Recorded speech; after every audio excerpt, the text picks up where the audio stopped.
ভিডিওটা শুরু করার আগে তোমরা একটু বৃন্দাবনের জন্মাষ্টমীটা দেখে নাও, যেটা আজকের দিনেই শ্যুট করা হয়েছিল, মানে জন্মাষ্টমীর দিনে। তোমরা একটু দেখে নাও, তারপরে ভিডিওটা শুরু করছি।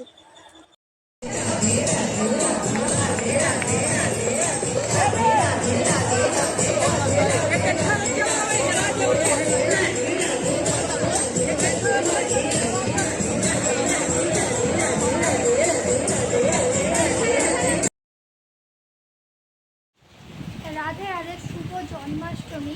আজকে জন্মাষ্টমী করছি বাড়িতে, তোমাদেরকে সবটা দেখাবো। খিচুড়ি ভোগ রান্না হবে, সব কিছু রান্না হবে, তোমাদেরকে সবটা শেয়ার করব।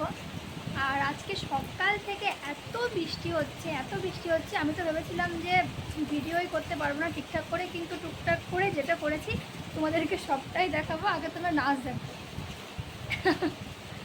তো আমার মেয়ে মিষ্টু, তো যাই হোক, তো তোমাদেরকে দেখানো যাচ্ছে।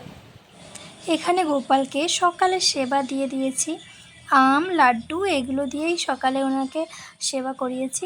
এরপরে এই যে আমি গোপালের জন্য এই জামাটা কিনে এনেছিলাম, আর যে বড় গিরিধারী রয়েছে তার জন্য আমি এটা বানিয়েছি, আর নিজে হাতে এটা আমি সেলাই করে বানিয়েছি তার জন্য। এবং তার সঙ্গে ম্যাচিং করে আমি দুটো মালাও কিনেছি, একটা গিরিধারীর জন্য আর একটা গোপালের জন্য। তো কেমন হয়েছে ড্রেসটা তোমরা অবশ্যই জানিও। এরপরে আমি ওনাদেরকে স্নান করাবো। তো এখানে স্নানটা পুরোপুরি দেখাতে পারবো না, তাই আমি অল্প একটু করে দেখিয়ে দিচ্ছি। এখানে স্নান করানোর পরে পঞ্চামৃত দিয়ে স্নান করাতে হয়। তারপর স্নানের পরে চলে এসেছি ভোগ বানাতে। এখানে সোনা মুগ ডাল, গোবিন্দভোগ চাল এবং সবজি সব কিছু রেডি। এখানে আমি পায়েস বানিয়ে নিচ্ছি, কারণ পায়েস ছাড়া গোপালের তো মানে জন্মদিন ভাবাই যায় না, গোপালের এটা খুব প্রিয়। এরপরে আমার কাকিমা আমাকে ভোগ রান্না করতে অনেক সাহায্য করেছে। তো উনি এই যে ভেজে নিচ্ছিল এগুলো সবজি, এরপরে এই যে মুগ ডাল, এটাও উনি ভাজবে, ভেজে রান্না করবে। তো পুরোটা তোমরা দেখতে থাকো।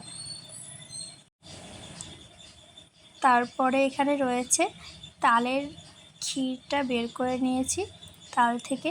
এখানে ডাল এবং চাল দুটোই ভাজা হচ্ছে, এবং এখানে সবজি তো ভাজা হয়ে গেছে, চাল ভেজে তার মধ্যেই ডাল দিয়ে দিয়েছে কাকিমা।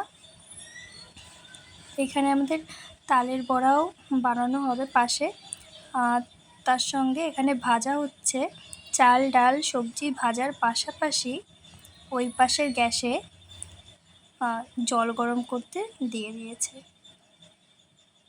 চাল ডালটা ভাজা হয়ে গেলে এই গরম জলের মধ্যে চাল ডাল ঢেলে দেবো, যেটাকে সোমবারা কিন্তু দেওয়া হয়ে গিয়েছিল আগে।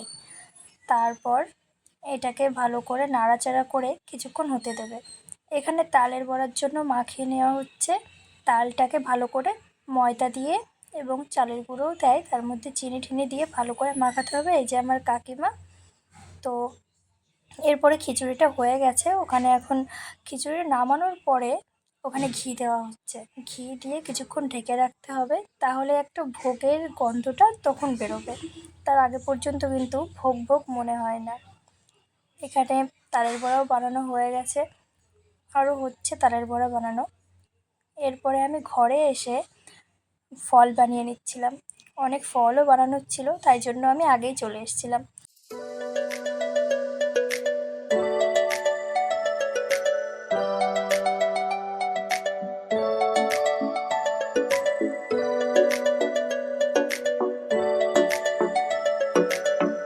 তারপরে আমি ওই গোপী ড্রেসটা পরে নিয়েছি, তার সঙ্গে দুর্গা পুজোর একটা ব্লাউজ কিনেছিলাম, সেটা দিয়েই পরেছি, কারণ এই গোপী ড্রেসটা আমি রিসেন্টলি মায়াপুর থেকে কিনেছি।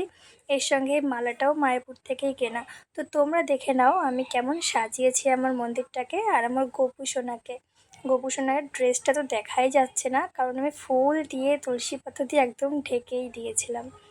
তারপরে এই যে ওনার জন্য যেগুলো খাবার তৈরি করা হয়েছিল, যেসব ভোগ, সব কিছু দিয়ে দিয়েছি। তো আজকে এইগুলোই দেওয়া হয়েছে ওনাকে, এগুলো দিয়েই জন্মদিন করা হচ্ছে। এখানে রয়েছে তালের বড়া, এগুলো পরে আবার বানানো হয়েছিল। এরপরে আমি ব্রত কথা পড়েছিলাম এবং 108 নাম পাঠ করেছিলাম আর একটু গীতা পড়ে তারপরে পুজো সম্পূর্ণ করেছি। আমি দিনের বেলাতেই করেছি, সবাই তো রাতেও করে, সবাই রাতেই করে অ্যাকচুয়ালি, আমি দিনেই করেছি কারণ আমার গোপালের হচ্ছে প্রাণ প্রতিষ্ঠা এখনও করা হয়নি। তো ভিডিওটা ভালো লাগলে সবাই লাইক করে দিও। Thank you.